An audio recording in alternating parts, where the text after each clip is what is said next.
Hi friends, December மாதத்துக்குரிய current affair பார்க்கலாம். First question, Mahatma Gandhi தேசிய கிராமப்புற வேலைவாய்ப்பு திட்டம் மன்மோகன் சிங் அரசால் கொண்டு வரப்பட்ட ஆண்டு? Answer B 2005. மன்மோகன் சிங் அவர்களால் கொண்டு வரப்பட்ட திட்டங்களில் மிகவும் முக்கியமானது மகாத்மா காந்தி தேசிய கிராமப்புற வேலைவாய்ப்பு திட்டமாகும். இது 2005ஆம் ஆண்டு கொண்டு வரப்பட்டது. மன்மோகன் சிங் அவர்கள் பிரதமராக 2004 முதல் 2014 வரை பதவியில் இருந்தார்.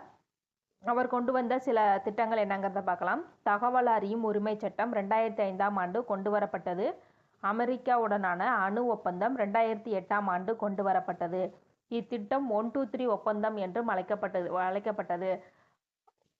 அணுசக்தியை மேம்படுத்துவதற்காக இந்த ஒப்பந்தம் மேற்கொள்ளப்பட்டது. நெக்ஸ்ட் கொஸ்டின், ஜாகோ கிரஹாக் ஜாகோ செயலி யாருக்காக தொடங்கப்பட்டுள்ளது? ஆன்சர் ஏ நுகர்வோர். நுகர்வோர்களுக்கு விழிப்புணர்வு ஏற்படுத்துவதற்காக இந்த செயலி தொடங்கப்பட்டது. இதோட இம்பார்ட்டன்ட் கீ பாயிண்ட்ஸ் பார்க்கலாம்.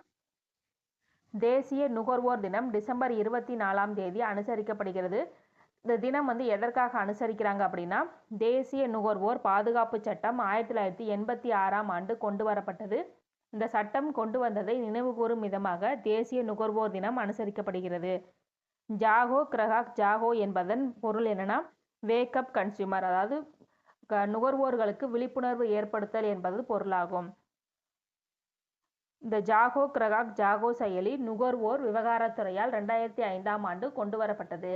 நெக்ஸ்ட் கொஸ்டின், கேரளாவின் புதிய ஆளுநராக நியமிக்கப்பட்டுள்ளவர் யார்? Answer B Rajendra Vishwanath. இது இம்பார்ட்டன்ட் கீ பாயிண்ட்ஸ் பார்க்கலாம்.